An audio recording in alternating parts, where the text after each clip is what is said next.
मनोज जरांगेंचा आजपासून गोदा पट्ट्यातील 123 गावांच्या पहिल्या टप्प्याचा दौरा सुरू होतोय। पहिल्या टप्प्यामध्ये एकूण 67 गावांमध्ये भेटीगाठी घेऊन मुंबईत पायी मोर्चात येण्याचं आवाहन केलं जाईल। जालन्यातल्या आपे गावापासून दौऱ्याची सुरुवात होतीये। 8 जानेवारीपर्यंत हा दौरा असेल।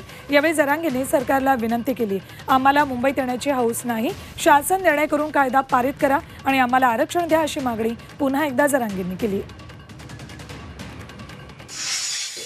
गोदा पट्ट्यातले 123 गाव यांना भेटी देणं सुरू आहे आजपासून।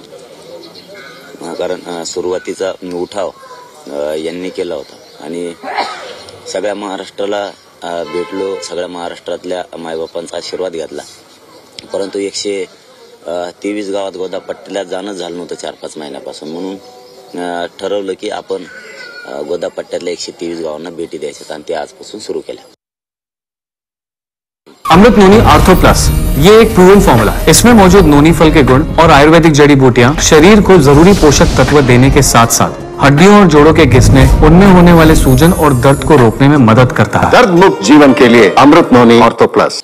मराठ्यांना मुंबईला येण्याची हौस नाही, तुम्ही कायदा पारित करा महाराष्ट्रातला मराठा समाजांना ओबीसी मध्ये समावेश करण्यासाठी। किंवा तुम्ही जे 2 शब्द घेतले होते 4 पैकी 2 राहिले ते मध्ये घ्या आणि शासन निर्णय करून महाराष्ट्रातल्या मराठ्यांना आरक्षण द्या आणि दोनही उपमुख्यमंत्र्यांना फडणवीस साहेबांना आणि अजितदादांनी त्यांना साथ द्यावी आणि सरकार म्हणून सगळ्याच मंत्रिमंडळातल्या मंत्री महोदयांनी साथ देऊन मराठा आरक्षणाचा विषय मार्गी काढावा ही त्यांना आमची मनापासून विनंती।